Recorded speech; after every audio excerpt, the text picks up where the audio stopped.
we go. Um, I wasn't sure I wanted to upload this video, but I'm gonna see how long. I'll make it like an hour and 10 minutes. Make this live stream, talk about WWE Smackdown. This is Jacob Cat 2024. Hit that like button, leave a comment, please subscribe to my channel. Thank you for watching, thank you for all the support. Let me know in the comment section below if you guys want to see more. My video is sponsored by PlayStation, by JD from New York, Salamotta Sound Off, Fightful Pro Wrestling, and other podcasters and YouTubers that I know of.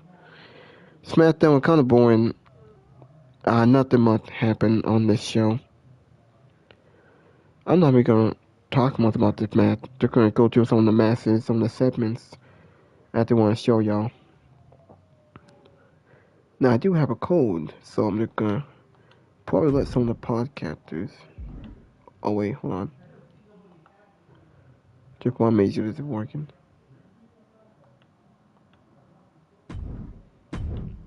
Oh wait, hold on. Alright, the show opened up with I think Drew McIntyre and Jacob Fatu. They brawled all around the arena throughout this entire show. So, they're gonna feud at WrestleMania, obviously.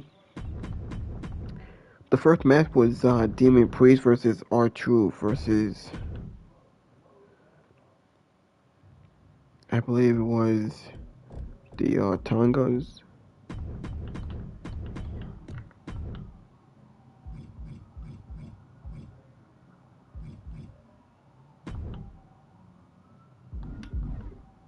Oh wait, hold on.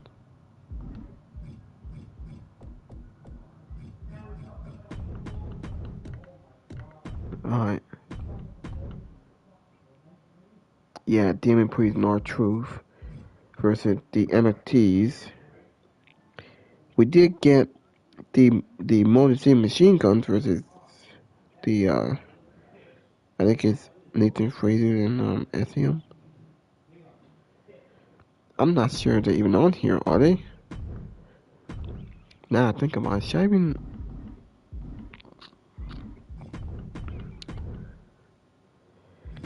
Not sure the Machine Guns are on here.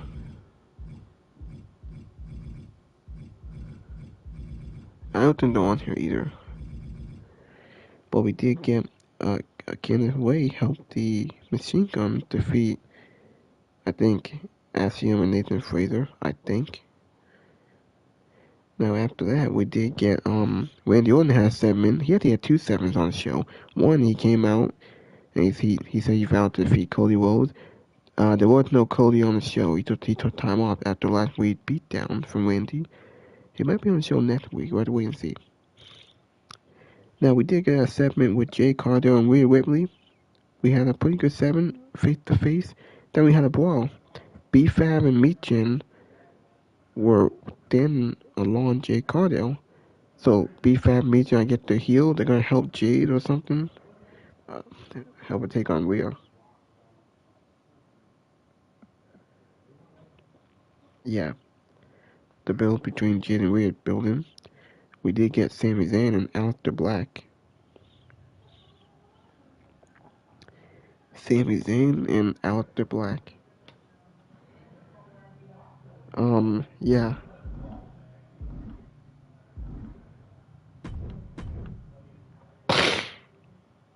Sami Zayn and Aleister Black.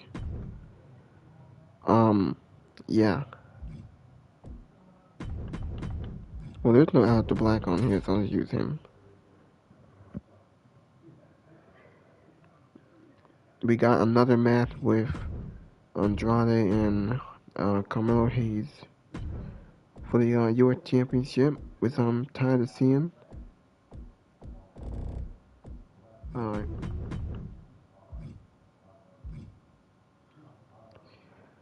Okay, so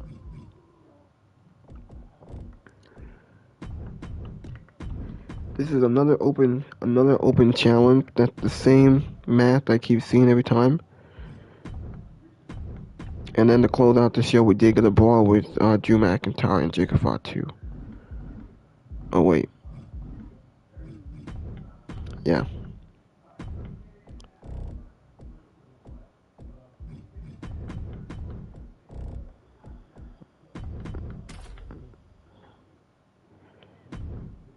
All right. Now I can go through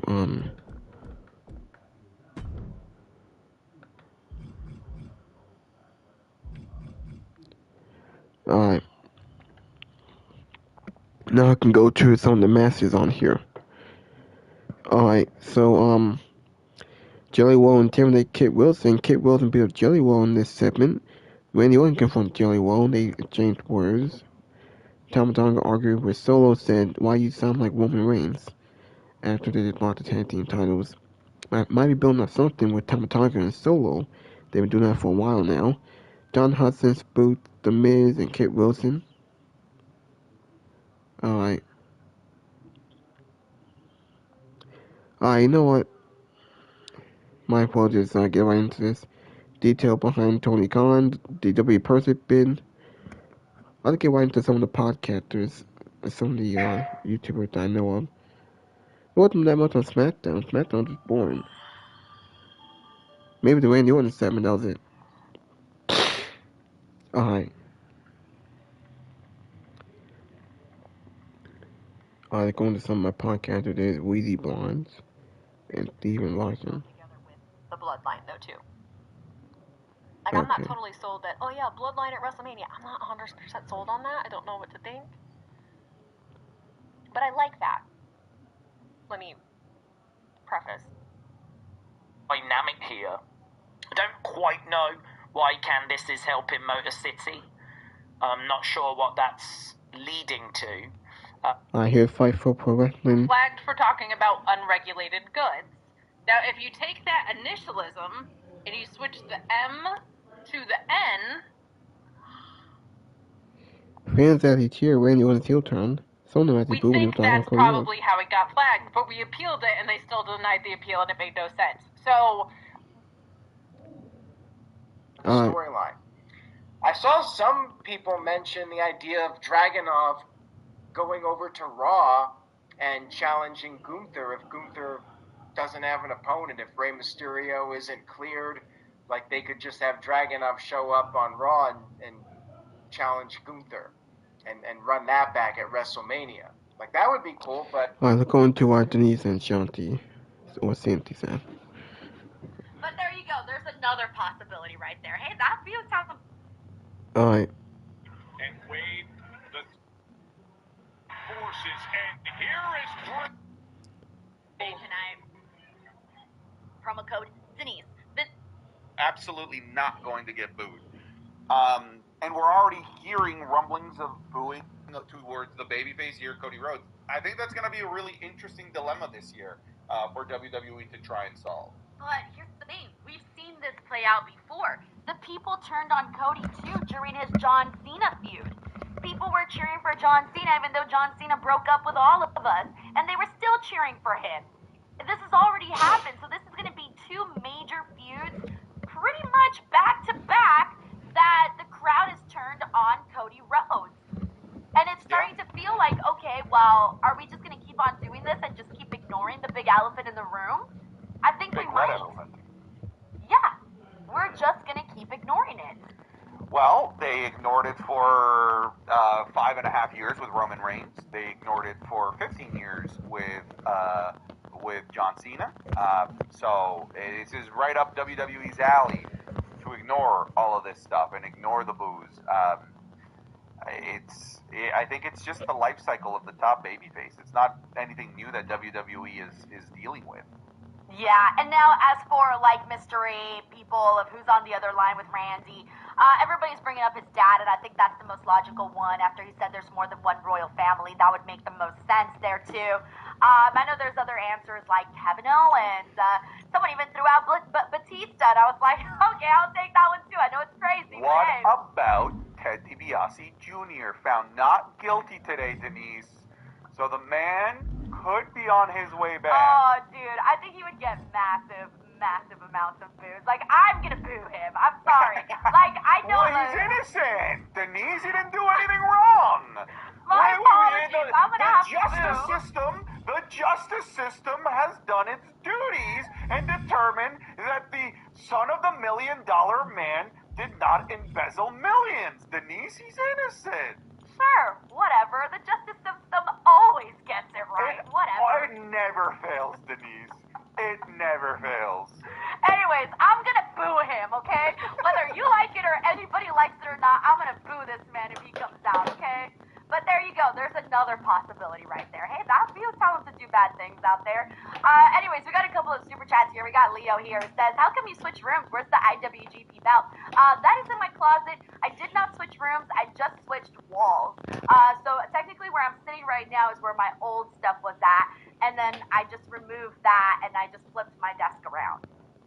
You didn't understand that at all, did you? Yeah, I thought you changed your wall. Okay, so you're in the same room, you're just facing a different wall. I'm facing a different wall. Yeah, exactly.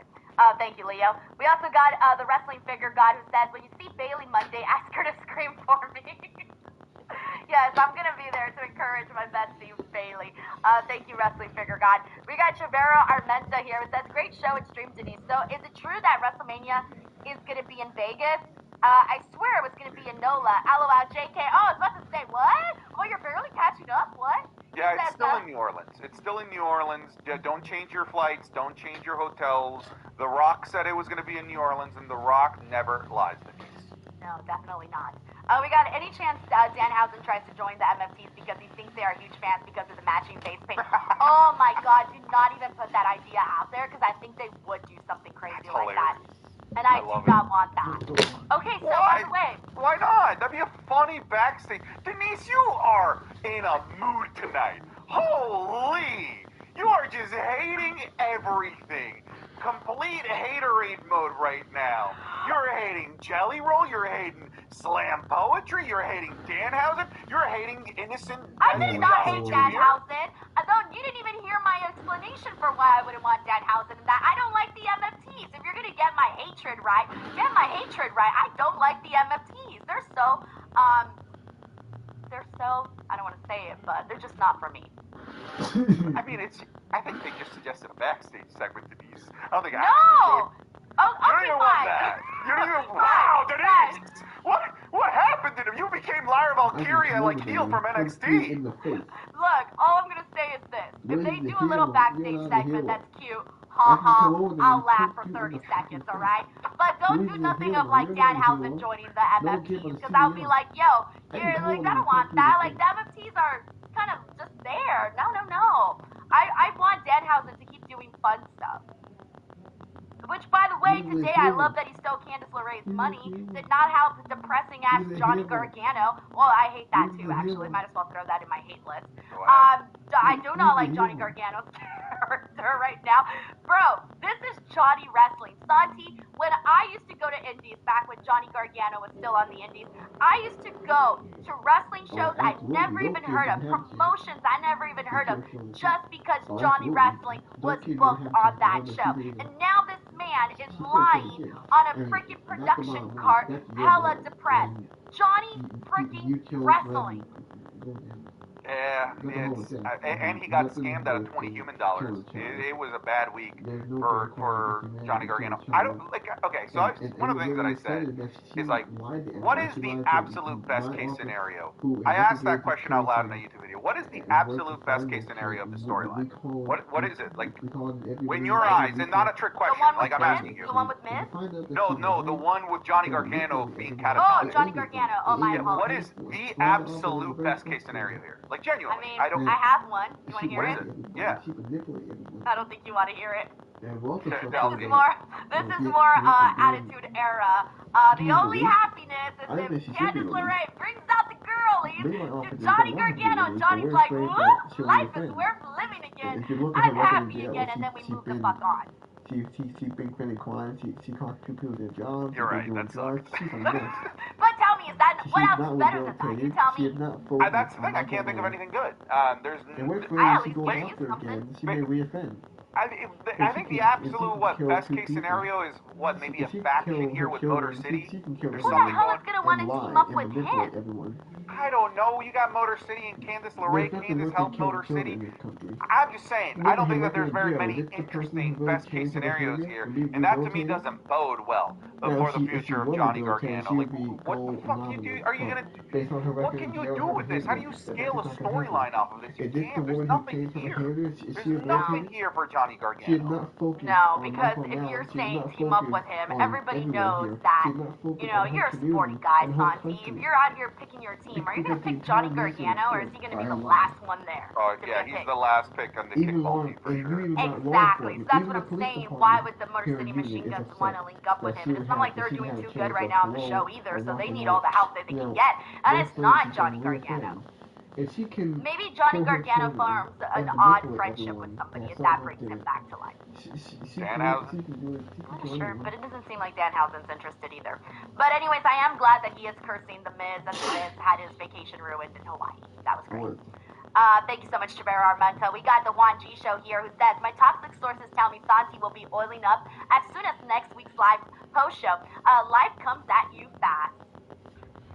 It won't be immediately the day that he jumps off, by the way. We're going to be making an event out of the oiling up. So don't expect he jumps off the top rope and I just immediately lather myself up in oil. That's not how that's going to go. I got to immediately set expectations on this. We got Tavera Armenta here, who says Santi's spitting facts about the poetry slam. All right. You're the only one that didn't like it. I didn't say I didn't like what he said. I thought there were some funny points. I just didn't like Jelly Roll's response. Alright, okay, fair enough. You did say that. I did say that. Yeah, we got Pulley 1290 here. It says, so is Santi going to be in Pittsburgh next week to oil up? To ask a question, I thought this match would have been a Mania. A Jelly Roll match at Mania. Remember you suggested a tag team match? I Something that's did. still happening. Do we think that this is a match to set up something for Mania here for Jelly Roll? Yeah, for sure.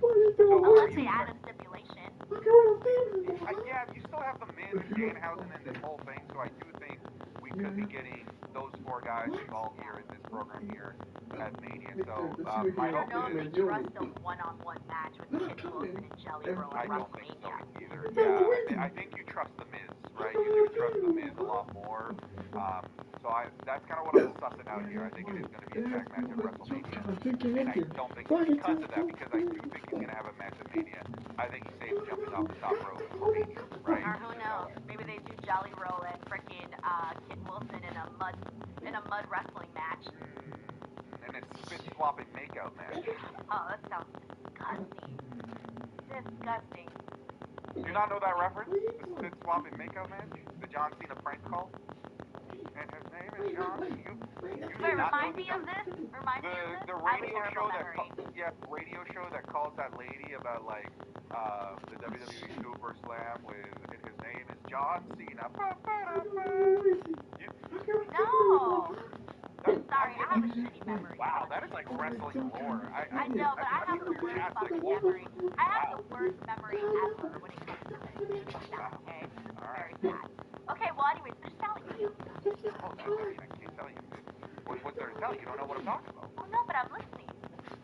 It is a radio prank call about calling this woman that hates wrestling to invite her to a wrestling show that she's won tickets, and she keeps hanging out saying, no, I don't want this, no wrestling in the house, wrestling is stupid, but they keep calling her back, and they keep escalating everything with sound effects of orange John Cena in a spit swapping makeup match with The Undertaker. She's just so fucking mad. They're just, anyway, you have to see this prank call. Okay, I will It's see like this. Send me the link. lore. Send me the link. Damn. Alright, we got Terrence Matthews here who says, what does Santi think of Legion and B-Fab teaming up with Jade? I like this addition, Santi. It's fine. Yeah, it was. That was the best thing that has happened in this feud. I don't know what to fully make of it. I don't know what the play is here. Does this involve then Io Sky so that Rhea Ripley isn't always 1v3?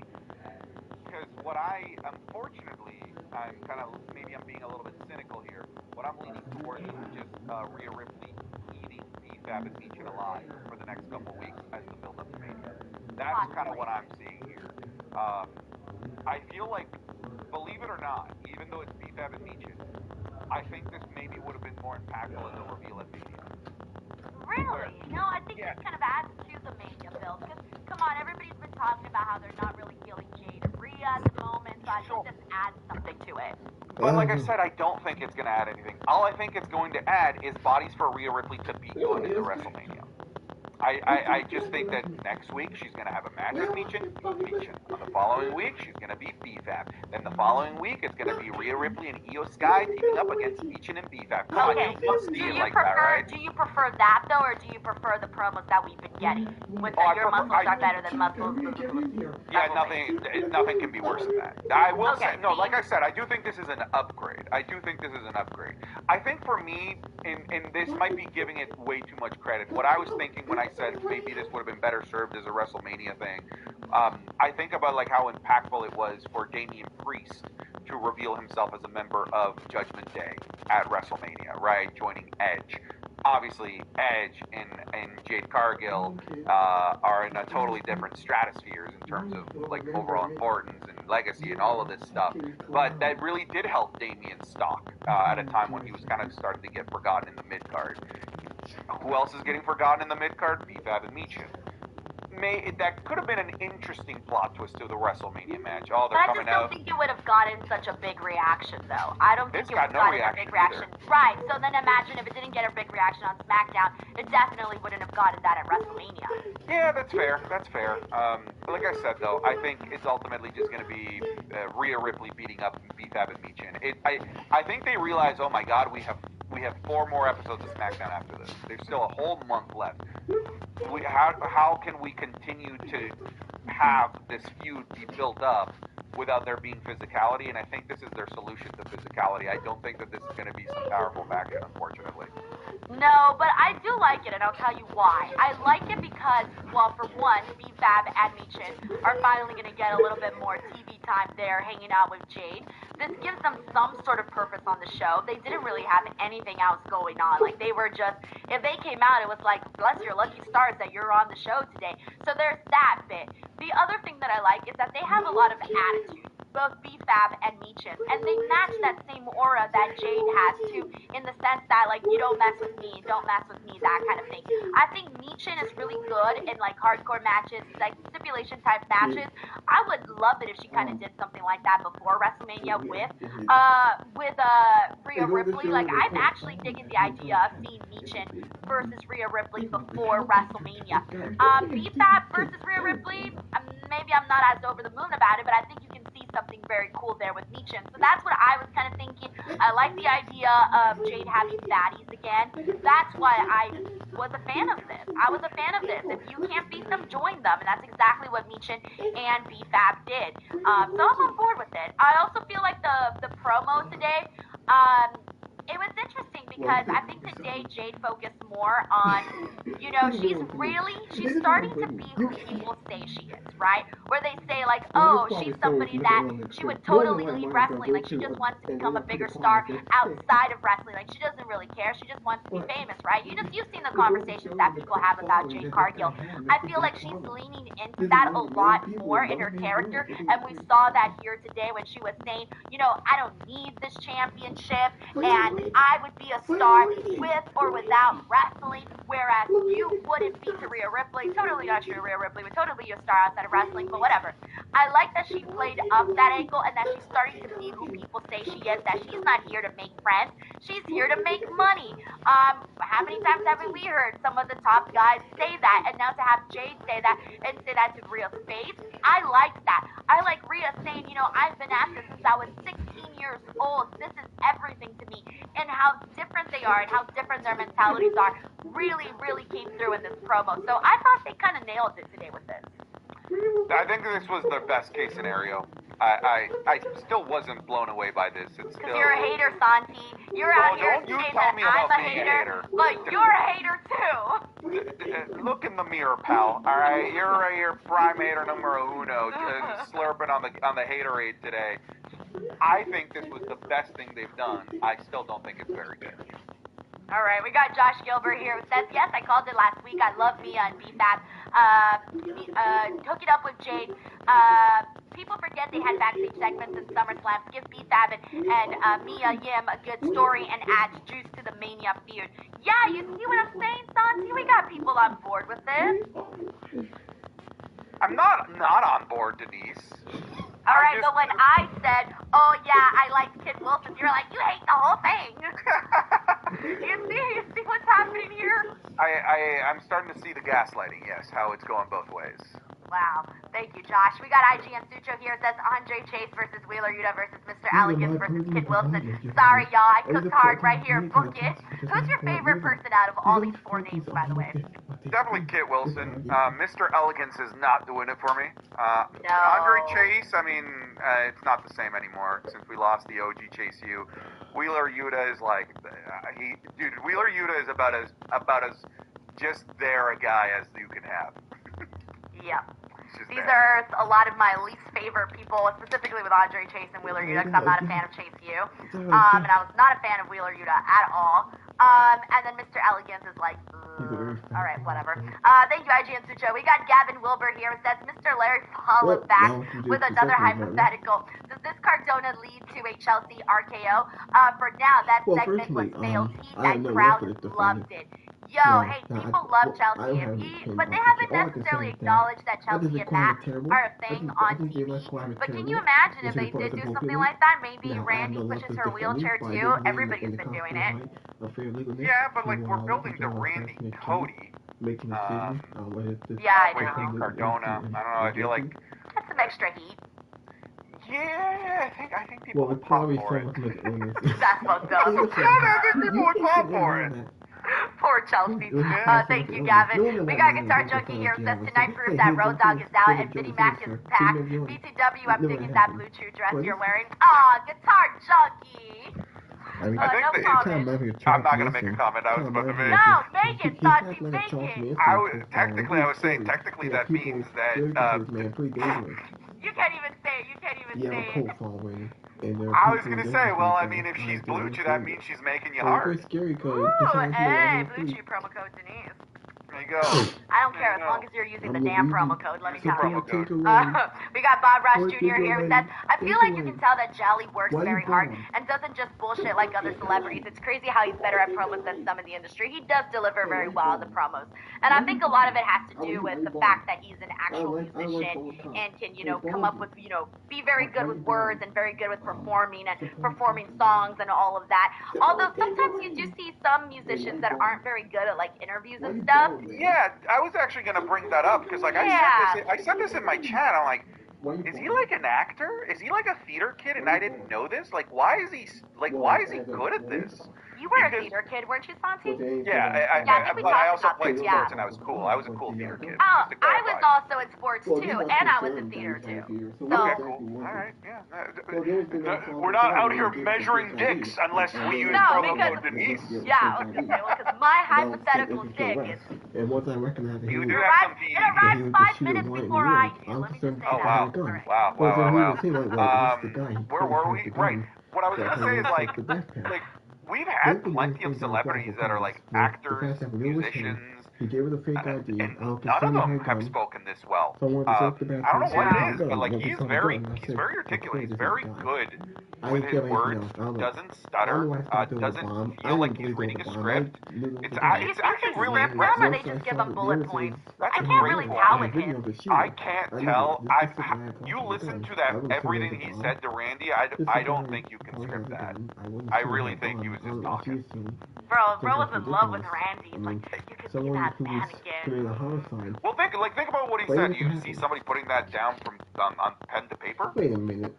It seems like something just yelled Yeah. you know? I feel like they were just like, hey, talk to Randy and tell him that what he did was wrong and he needs to find himself. That felt like a bullet point promo. Yeah, I'm very curious, like, why he's good at this. Like, why is he, like, what's the background here that makes him as good on the mic. And well, like you said, you know, he's a singer, but like we've had plenty that have not been good on the microphone.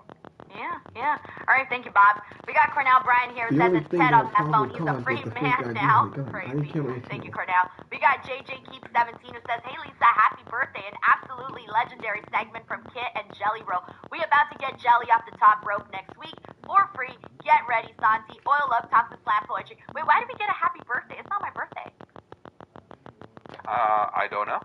Whose birthday is it? I mean, it's Sting's birthday today. Shout out to Sting. It's also my grandma's birthday. Shout out to my grandma. Shout out to grandma. Yeah. I don't know. Okay, just making sure. Anyway, so I guess, yeah, we got JJ Keeps here, was a fan of Kit and Jelly Roll. You think we get Jelly off the top rope next week? I hope not. Like I said, I think that's a big moment for Jelly. I think he's going to save that for me. I can't believe we've been talking about Jelly Roll this much. All right, we got the wrestling figure god here. Says more one royal family shot at McMahon Shane on the phone. What would you do if all of a sudden you hear, here comes the money? Here we go. So Denise, somebody said this, and I got some heat in my chat. I think 100% of the time I pop every time Shane McMahon returns. I love Shane McMahon. I love Shane. Shane, to clarify. He's the most like regular. He's like the most regular McMahon. He seems like he's not weird, you know? He seems like he's just he's a family man. He seems like a family man that, you know, a nepo baby that always tried to prove his worth, and I could appreciate that, you know, like he did not need to do all this stuff. I think every time I've heard Here Comes the Money and he returns, I pop out of my seat. Maybe it's the song. Maybe you like the song and the dance. Jesus Christ. It is a very pop-inducing song. Well, it's not possible. It's not going to be possible in a photo court. The photo system is different standards, different laws, different jurisdictions. It's not possible in the photo court that you're getting just press. Maybe the Fifth Amendment, but not the Fourth Amendment. That's not possible. It's possible in the state court. They were very entertaining. Like, I watched so many Shane McMahon matches that I can genuinely say that I loved, which is not something you would think about, but I think he's a big dude. Scary looking dude. But no, Cody Rhodes is really still that guy regardless of how fans sometimes feel about him. Cody is that guy. Santi, whenever you meet people that are not wrestling fans, honest question, who do they bring up? Because to me, it's Cody and Rhea. Fine. Those are the number one You got people Fine? that people bring up to me that are non-wrestling fans. My hairdresser I've the been other with day, WWE she was for like, like oh my gosh, 25 years. have you met Cody I Rhodes? And I was started like, my yeah, come career on, in I've been to Cody. 2000. She was like, And I did oh leave my at gosh, one what point, is he went like? to TNA, That's my and I baby came daddy back. right there. That man is And I so stayed hot. with And I Cody was for like, like oh wow, 17 I didn't years. know Cody had it like I that. think I'm 52. Yeah, He'll also I be mean, the you same. know, it's interesting too. And Every I time I feel talk to like, non-wrestling no, fans, I'm they actually bring up 53. people that aren't Very around. old. It's still John Cena. Yeah. I guess I'm getting old. Yeah, for sure. I've been with Thank you, Nothing Happens 96. We got Nishi Forever here. Says Johnny can win the U.S. bout with heel Motor City Machine Guns. Help. I guess I'm getting old. Sure. I'm not even gonna, I'm not too crazy about it, but sure. If it gets us back to Johnny wrestling and changes my perception of what we've been seeing for the last few months, then sure. Thank you. We got Hassan Botla here. Says MFT is gonna overthrow Solo for Tama, which is needed. He should go solo. Get it? Also, I like how there was no impact turn when Jacob drew Sal, and you want to make an impact hashtag Blue Chew. Let's get into that, by the way. Drew McIntyre and Jacob Fatu. They had quite the night throughout the entire night, fighting, two outdoor attacks, one of which they jumped off of a I don't know, some sort of building. I don't even know what that was, but they went through. I was waiting for an explosion, Sandy. I thought some sort of explosion was going to come out afterwards. I'm not talking like flames, like, you know, sometimes you see like dust and stuff. I was thinking something along those lines. It didn't happen, but I like this. I feel like they're keeping things hot. Like, these are two guys that could have been easily cast aside, but just the fact that they're going out there and they're getting brutal with each other, that's enough for me to be like, yo, I'm still locked in on both Fatu and Andrew. I fully agree. I fully agree here. This actually has me really excited for their match. I just hope that it is a stipulation that matches the heat that these two currently have. You can't go out there and just do a regular match, right? Like, I think that's completely out the window. I think you can do a handful of different stipulations that could work really well if they still want to do, like, you know, a branded street fight, like if they want to do a Las Vegas Strip street fight, Sin City street fight. I could see them doing Falls Count Anywhere, kind of based on like the brawl happening all over the place. That'd be pretty neat as well. This needs a stipulation fitting of the feud, and that's pretty cool considering it usually takes a while for feuds to be able to be that, and here we are like a couple of weeks into it, and it already demands a big stipulation. You remember the Raw Roulette? Of course, yeah. Well, what if they bring that back besides their stipulation? The spiritual successor still exists in NXT, the Halloween. Oh yeah, exactly. I'd be down for that, yeah, because I mean there was but back in the Raw Roulette days there was bra and panties matches. So what if they land on that, Denise? I mean, I don't mind seeing a bra and panties match with Drew McIntyre. Ram Frog and your company's reputation. What's the safest way for a regulated Tonight's episode of Smackdown. And I'm like, man, he better get his revenge here before the show Alright, is the over. midway I want to call. see Jacob Fatu a madman. I want to see Jake. So, Randy Orton breaks Matt Cardona's arm. The midway caller. The Fatu, the killer.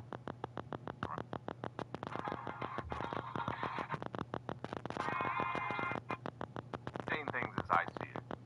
When it comes to tonight's show, first of all, we had a wild open and a wild close to the show. There was a lot of chaos on this show. Chaos is not a bad thing. I mean, it can be a bad thing, but chaos in this case, because everything just felt so boring and so lifeless. Chaos is a good thing. So we had that at the beginning and we had that at the end. Three things. Randy Orton had a story thread that ran throughout the entire show, or at least from the moment he came out for his promo, which maybe was at the top of the hour, right, the first hour heading into hour number 2.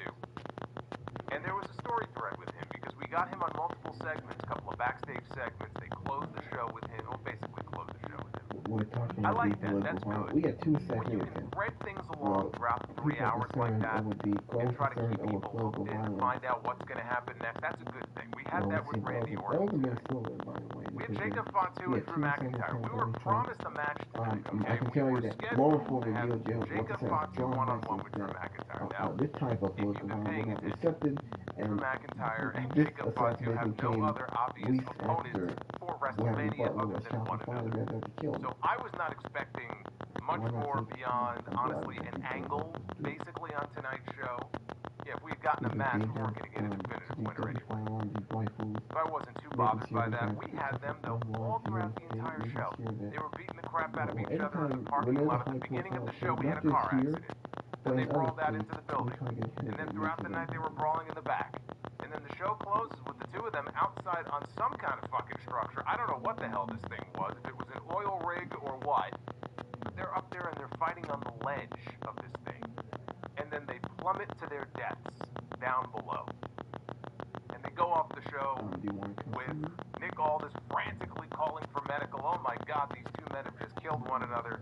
Right? He's thinking of just all the insurance issues he's going to have now. By the way, WWE security, fucking useless. Up and down this, whether it's Randy Orton, whether it's Jacob Fatu and Drew McIntyre, how are these men going to be allowed to brawl continuously for 3 hours? They were in a car accident in the parking lot. And from the moment the show went on the air to the moment the show went off the air tonight, they never stopped fighting. I don't know what the purpose of security is on this show at all to begin with. They are completely inept. I think that Nick Aldis needs to pick up the phone and make a phone call to Atlas Security. In fact, Karen in the corner there is going to call Atlas Security and get them in for the show next week. That was my other big takeaway from the show. How useless these security geeks are here on this show. But I did like the constant chaos between the two of them. And the other thing also is this. I don't recall there being a single match on the show last week. We don't need to that make was contact really with worth going out of your way to see. Usually on these shows, you get at least that one really good, like, U.S. title open challenge match. You get something. I can't remember anything last week. This week we had Carmelo Hayes and Ilya Dragunov. It is impossible to send those two men out to the ring and have anything but an excellent match, which is what they had tonight. Ilya Dragunov has been, having self-doubts, and he's been in his own head. Oh, I don't know if I'm good enough. I have to find the Mad Dragon. Well, apparently apparently he found the Mad Dragon, and he went out there and fucking lost. He was unsuccessful tonight in regaining his championship. They went out there, and that match was fucking awesome. And you know what? I'll even throw the match in there with Braxium and the Motor City Machine Guns. Not nearly as awesome as the Carmelo Hayes Ilya Dragunov match. But I thought that was a good tag team match tonight as well. So we had some good in-ring as well. The Randy Orton stuff. Look, there was no Cody Rhodes tonight. Right? It would have been stupid for him to be on the show anyway. It sounds like he's going to be back next week in Pittsburgh. Randy Orton came out tonight, and the objective, really there were two objectives here. Because on Raw Monday night, they established this phone call that Randy Orton had gotten. Or we presume, when they cut to him on Monday, he was already on the phone with somebody. So whether he called them, they called him, it doesn't matter. Randy Orton was in his garage, being filmed apparently on a potato on Monday night. And That we was a don't great know night. who he That was was on a the that was phone a great with, show. but he was That was being the one with very that chummy with that was a great show. them, And and the Shop everyone's Hill been fan. speculating all week Oh, long he about turned who him was heel on the like other he was end gonna of the feud with The phone, Rock. right? If it wasn't our friend Karen over here.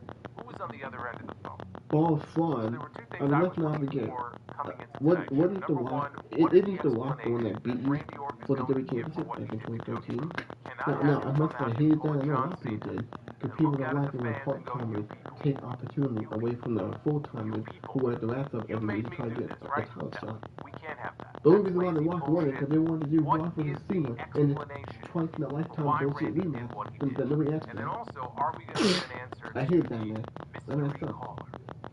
We're going to find out who was on the phone with Randy Orton.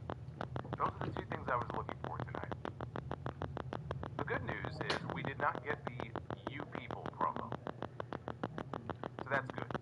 The bad news is, just because I'm an impatient person, The man's a fucking we boring. did not get our answer to the phone call mystery. It's actually probably a good thing that they drag it out for another week or two or however long it's going to be.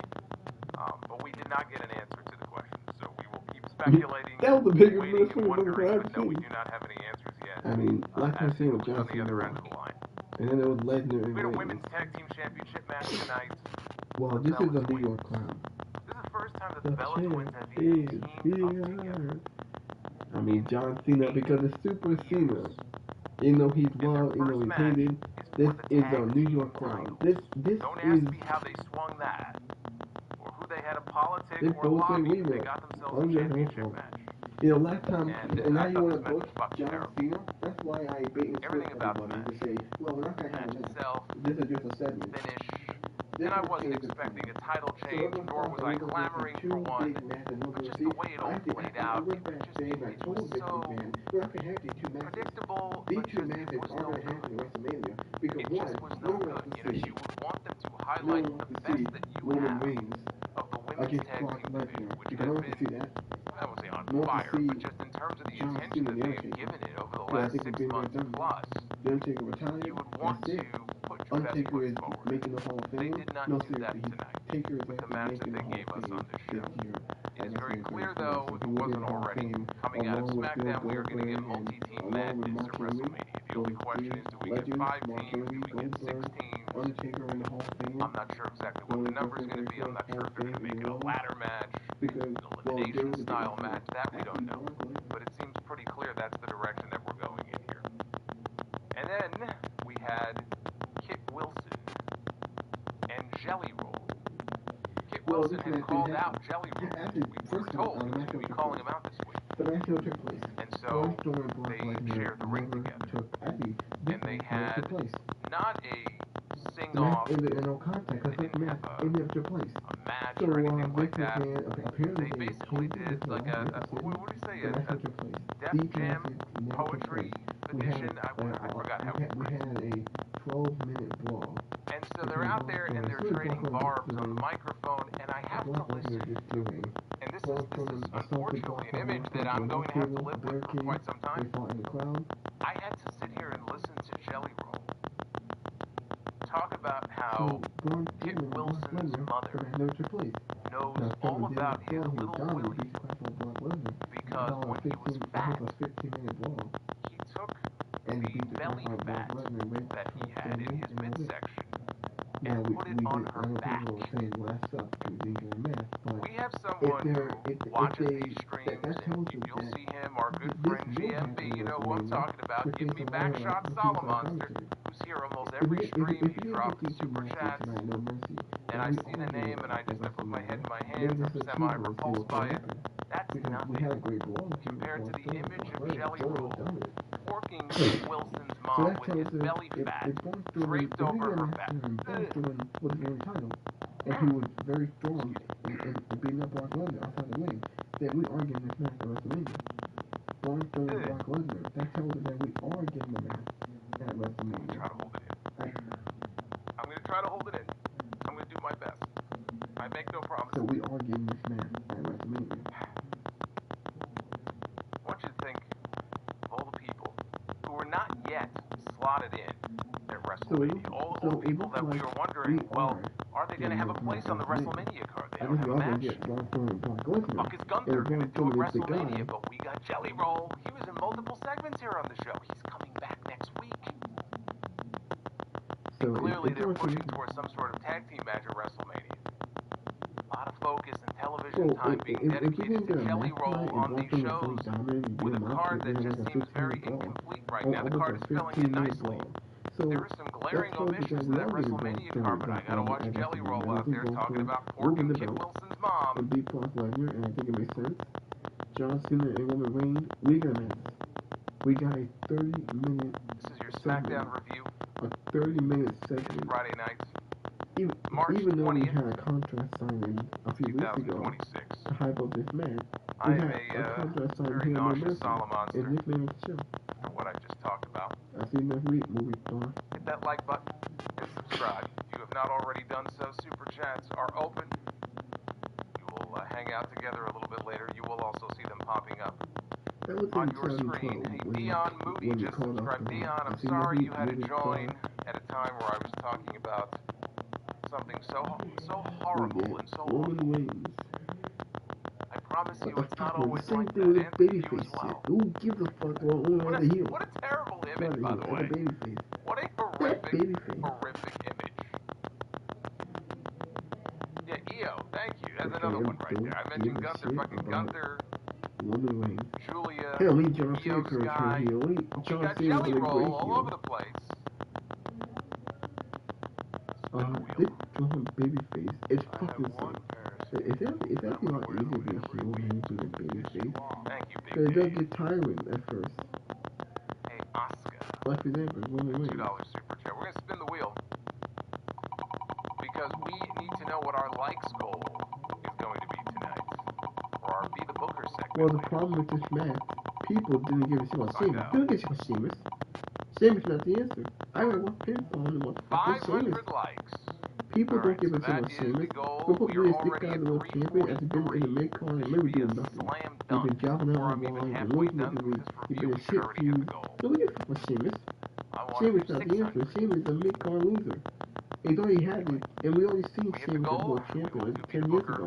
This is 2010, when Sheamus was in the main event scene with Cena, Orton, and Edge. What a coincidence here, actually. She's kind of unnerving, isn't she?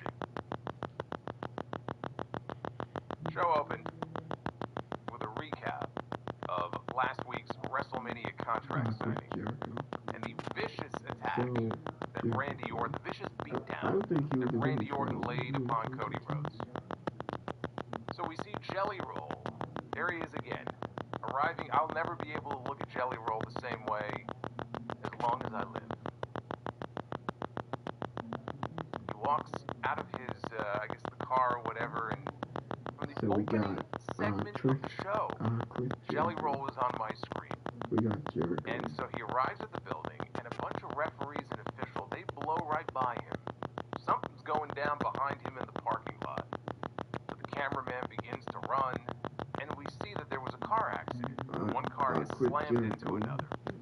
And Drew McIntyre is fighting on top of the hood of one of these cars with Jacob Fatu. I think he pulled him through the windshield even. And he's beating him on top of this car. Just beating him off. So Drew gets dragged away by the officials. Fatu is bleeding from the forehead, which is very interesting because that means that we had blood here on SmackDown going back to last week. We ended the show with blood, and we opened this week's show with blood. And I'm watching this, and I'm like, what am I watching? What is this, AEW? What am I watching here? I thought I already watched Dynamite the other night. So an angry Drew McIntyre, he storms down to the ring, into the building and down to the ring. And he said what happened to Fatu is because his WrestleMania main event was taken away from him. Yet another week where we have to listen to Drew McIntyre come out and bitch about being screwed. So he's interrupted by Nick Aldis, who asks Drew what his problem is. And he talks about how he's never seen someone as self-sabotaging as McIntyre. He said McIntyre wants to be on his way to WrestleMania, but the only thing he's on his way to is unemployment. Drew says that Aldis' son Donovan should be ashamed to have a corporate stooge as a father.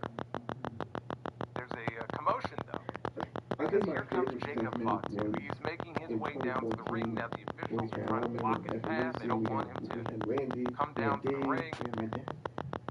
And he gets into the ring. And he just launches Drew McIntyre over the announce desk and into the ring post outside the ring. Got him laid out on top of the desk. Finally, the officials get him away. Fatu, though, charges back in, and he leaps off the barricade, and he splashes McIntyre through the announce desk, which does break. Sometimes these things don't break. The announce desk collapsed. And so I thought to myself, that's more like it. You know, I saw Jacob Fatu getting his ass handed to him in the parking lot at the beginning of the show. And I'm like, man, he better get his revenge here before the show is over. I want to see Jacob Fatu, the madman. I want to see Jacob Fatu, the killer. I want to see Jacob Fatu that goes out there and goes, like that, you know, where he has that freak outfit that he does. Right, that's what Jacob Fatu, I just think he's possessed or something. And that's what we got. That's what he did. Right, we got Jacob Fatu fucking up Drew McIntyre. I said that's more like it. And again, we didn't get the match that we were promised. We didn't get the match that we were scheduled to get.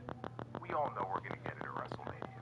This was more of an angle that, little did I know, we were not done with this yet. This was the beginning of it. This would carry on throughout the entirety of the show tonight. But in the end, this accomplished the same thing that any match would have accomplished. We all know this is going to Mania with a stipulation of some kind. I have a theory about what that stipulation may be. And we'll get to that later. We had Damian Priest. You know what's funny? Of all the things that I mentioned here at the beginning of this review, I mentioned almost everything that happened on this show. The one thing I forgot to mention was the fact that we had a tag team title change on this show. It is so inconsequential that I completely forgot. Now you have to excuse me anyway because these shows are like 7 hours long. But I had completely forgot that we had new tag team champions crowned tonight. But we had a tag team title match to open things up. Damian Priest and R-Truth against the MFTs, comprised of Tama Tonga and JC Mateo. So apparently it is, or was, Freebird rules with the tag team titles. So they got the heat on Priest for a while, which led to a hot tag to Truth, which is kind of weird. It's a little weird, no? You would think that they would beat down Truth and then let Priest get the hot tag, but they did it in the opposite order. Truth tags it, but then again, honestly, the fans probably care more about R-Truth than they do about Damian Priest these days. Sad to say, considering this man is a former World Heavyweight Champion, but that's kind of where we're at. So anyway, Ron Cena gets into the ring because he was doing all of John Cena's moves. Couldn't hit the AA though to Tama Tonga, but Truth hit Tama with a stunner, I guess from one bald guy to another. Truth got the STF applied to JC Mateo. Solo Sikoa, he goes and distracts the referee, and that allows Tama to hit a chokeslam on the apron. Truth was able to kick out though on the pin attempt. Hey, James Ward. What's going on, brother? Right back at you. Say hello to Karen. So the Wyatt Six, they come out from the back in the middle of this match.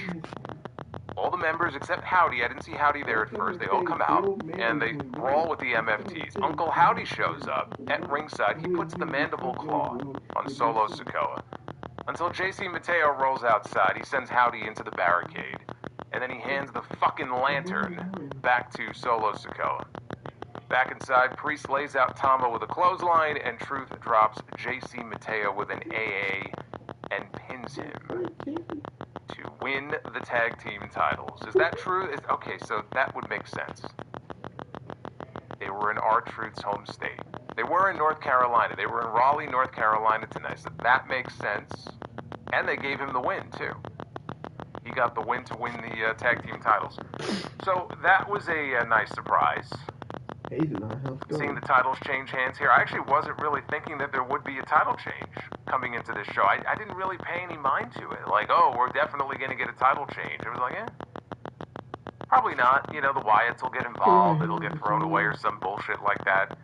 So for me, anyway, it was a nice surprise because, and this is the most important thing, it gets the tag team titles away from the Wyatts and the MFT's nonsense. It gets the championships away because this feud doesn't even need it's not even about the tag team titles. It's about a fucking lantern. What do the titles need to be involved? The titles are secondary to this other inanimate object. So good, get the titles away from these two teams, and then they can go ahead and they can, you know, kill each other and end this. So I can't hate on that. The fans popped for Truth winning a title. It does make more sense, though, if that's true, that they were in his home state. So good for him. It gives him a cool little moment there. Priest had a look on his face when this was over. I think he even mouthed the words like, well, I don't believe it. Like, he was, big smile on his face, but he was shocked that they had even won these titles. And I've always said Damian Priest works better, I think, when he has other people to play off of. You know, when he was part of the Judgment Day and his interactions backstage with them, playing off the other members, that's when Damian Priest was at his best. We have not seen that version of Damian Priest since he came to SmackDown. So him, you know, associating with R-Truth, and there's some comedy in there and interacting with him, honestly, I don't think that that's the worst thing in the world. Maybe that could help kind of bring out what I feel, anyway, has been missing in Damian Priest since he came over to SmackDown. Now, there was actually some news that ties into the MFTs that I would like to mention here very quickly. And shout out to Andrew Zarian of the Mat Men podcast, because he's the one who broke the news. And he tweeted earlier today that word going around at SmackDown is that Tama Tonga was fined by WWE for posting a video of rehearsals last week. Said that he was told it was a significant fine. WWE has an unwritten rule about not recording or posting during rehearsal. I had seen that photo. I didn't realize it was Tama Tonga who took it, but it was from someone in the aisleway. And this was before the show last week, and you just see all the wrestlers are just sitting around. Some of them are in the ring, some of them are in the aisleway, and they're just kind of shooting the shit. And, you know, it's kind of cool to see, but I can understand WWE not wanting these, you know, images to get out there. You know, it's one thing, because I saw some people mention WWE Unreal. And yes, there is hypocrisy involved here, of course. But when they film WWE Unreal, right, it's very controlled what they want you to see. WWE does not like not having control. So there's a difference there. That's number one. Number two, the shit that you see on Unreal is filmed months in advance. So this is a little bit different because you have somebody who's there and they're snapping photos or they're shooting video, and then boom, you know, it hits social media. Now the thing with Tama Tonga, and a lot of people may not know it, this is not the first time that he's been posting stuff like this. Like, he's been posting videos and photos and stuff on his IG or his TikTok, maybe both, for a while now.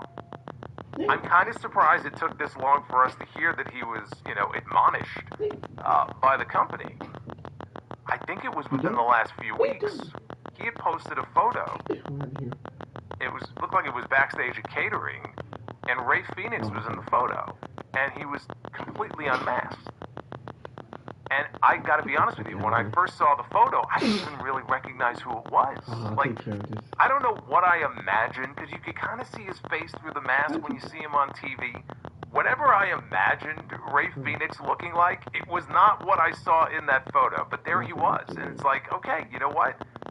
For all we know, I don't know if WWE may have said something to him before, warned him not to do it, he did it anyway. Like, we don't have all the details, but evidently it was a significant fine, and I'm sure he will not be doing it When again. it comes to family, After both that. can be violated.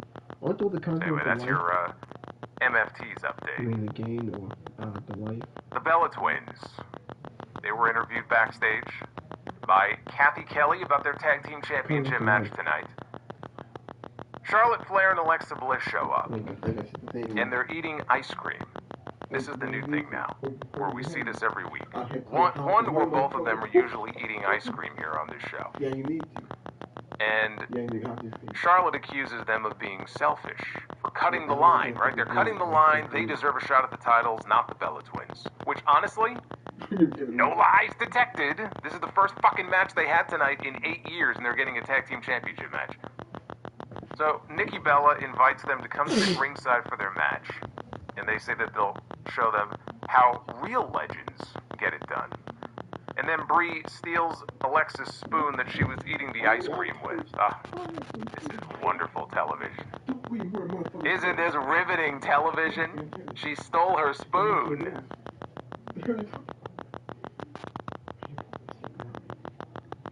Yes, she spooned Alexa. Meanwhile, we go from that wonderful segment to another wonderful segment because we go back to Johnny Gargano. And I'll give you one guess what Johnny Gargano was doing. If you said laying on a crate, congratulations. I don't have anything to give you, but you win. Laying on a fucking crate, as he's been doing every week for at least the last month and a half. I don't know how long it's been. Really, ever since he lost his tag team partner. And Tommaso Ciampa left to go to AEW. Johnny Gargano has been in a deep depression. I would be too if I was booked the way that Johnny Gargano was on this show. So he was laying on this crate all depressed, and Candice LeRae is still trying to figure out, a solution to all this. Trying to figure out what to do here. I mean, at this point, I would say divorce should be on the table. Danhausen shows up, and he offers to help, but he's going to need $20. And Candice obliges. She gives him the money, and then he vanishes.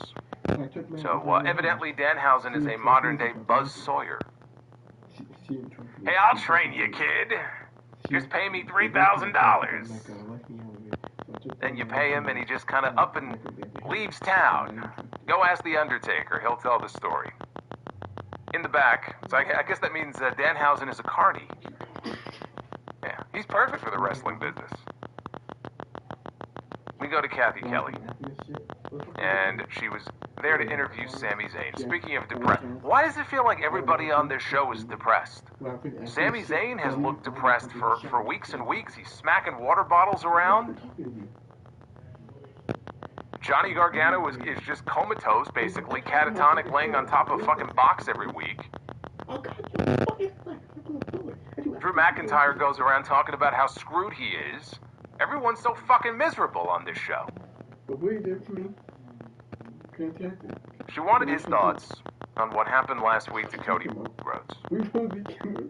Sammy has a match with Aleister Black tonight, he said, but he can't stop thinking about what happened last week. It's hard. Look, I don't disagree with you in the chat. It's hard not to be depressed about SmackDown. You know what? I think you're on the right track here. I can't really blame any of these people. I'd be depressed too if I had anything to do with this show. I'm depressed just sitting here reviewing it on most weeks. This week wasn't as bad as usual, but this show is pretty fucking bad. But he can't stop thinking about what happened to Cody Rhodes. He said that he's said a lot about Cody recently. He has said a lot to Cody. But Cody always tries to be good. Cody always tries to do everything he can for the fans and be a good person. And look what happened. Look what it got him. It got him all bloodied up and stretchered out. And it's made Sammy rethink everything he believes in. Maybe the world he believes in simply doesn't exist. So Trick Williams shows up, puts himself over for beating Jacob Fatu last week. Sammy says, we don't have to keep talking. We can throw hands right here and now. And Trick says, hold up. You got a match tonight. If I have time, maybe I'll come check it out. So that led into Fraxium. They took on the Motor City Machine Guns. Lots of fast-paced action, as you would imagine, especially Nathan Frazier, who, I mean, he is just, he's like a bullet out there. He did a dive out of the ring at one point onto the machine guns, where he basically, I don't even know, he barely touched them, but he basically was like right in front of the announce desk, and he basically did a flip out of the ring and landed over them. He like vaulted over them, almost ran right into the announce desk. This guy's out of control. But as you would imagine, a lot of fast-paced action here from two teams that frankly are very underutilized here on this show. You know, the tag team division has been in shambles for a while. But these two teams are very much underutilized. And before people say, oh, well, they're not over. They're not over. Yeah, well, how are you going to get over if you don't come up with good stories for them to be involved in and consistently feature them here on these shows? Of course they're not over. How are they supposed to get over if they're either never on the show, or when they are finally on the show, you have them in the back playing therapist to Johnny Gargano who's laying on a box? Or they're stealing a mask. Remember the whole mask angle with Gargano stealing Axiom's mask? Oh, compelling TV. Why don't you come up with some good shit for them to do and give them a reason to actually go out and do what they do best? The only way these teams are ever going to get over is in the ring. Because let's be honest here, we're talking about Fraxium, we're talking about the Motor City Machine Guns, two very talented teams, okay? Personality-wise, character-wise, there's nothing going on there, okay? None of these guys are ever going to go out there, and no one's going to ever mistake them for being the most compelling characters on the show.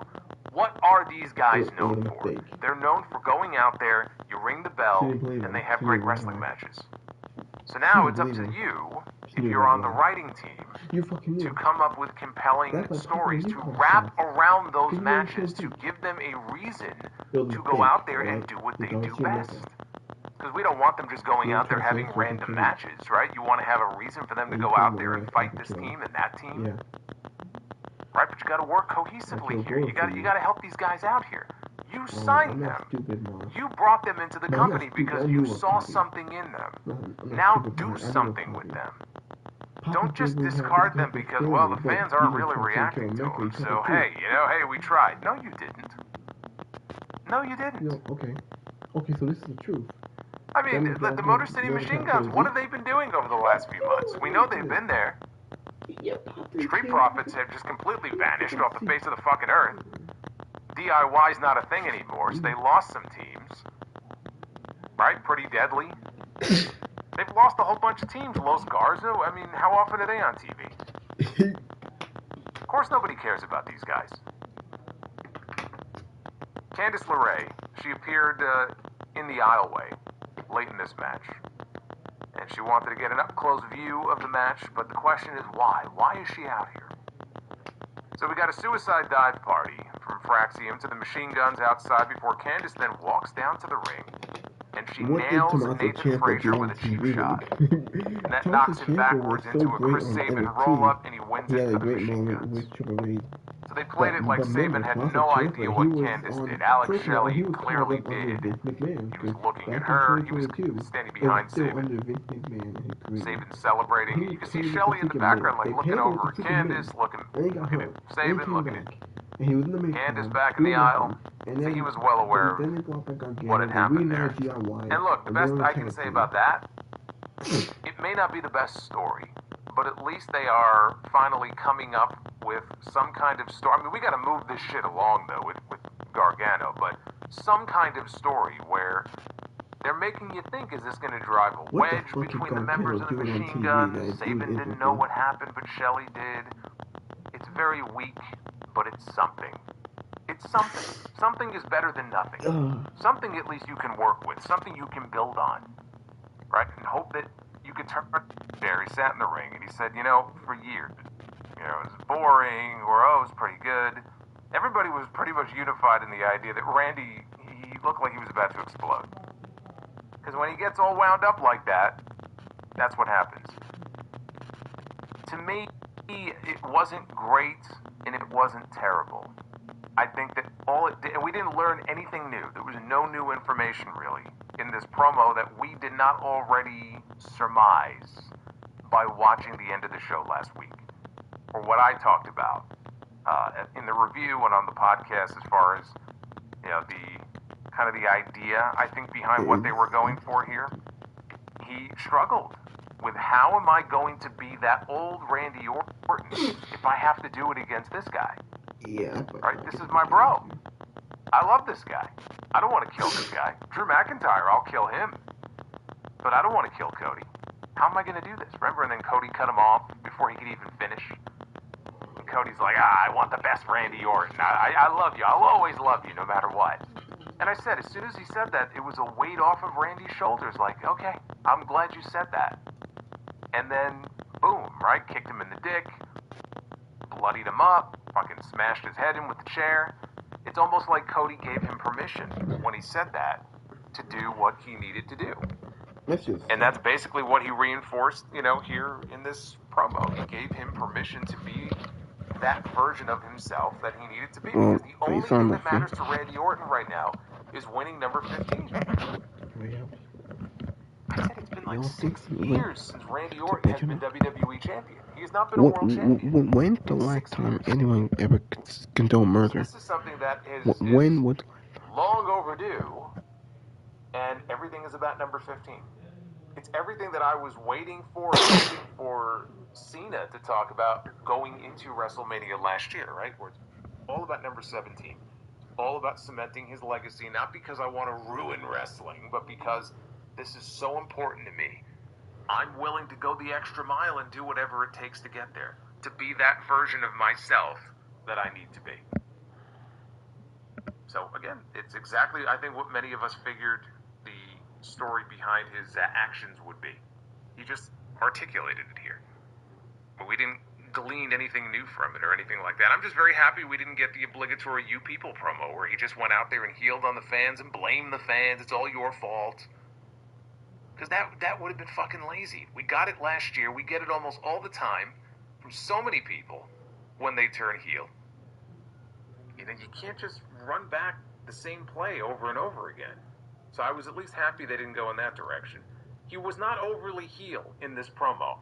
Did you watch what happened last week? It's the Randy Orton heel turn. They're playing it in a very interesting way, though, where it really wasn't a heel turn per se. It was just Randy allowing his kind of evil thoughts to intrude. Because you can see, even when he attacked Cody or Cardona tonight, kind of he stops, right? He puts his head in his hands, like, oh my God, I can't believe I did this. Oh my God, I lost myself there for a second. He's crazy. Just as the match was about to begin, and Trick Williams came in. Well, I'm going to end the video. Until then, hit that like button, leave a comment. Thank you for watching. Thank you for all the support. I made this long enough. I don't make it too long. Until next time, I'll see y'all later. I will do Monday Night Raw live stream on Raw. Until then, I'll see y'all later.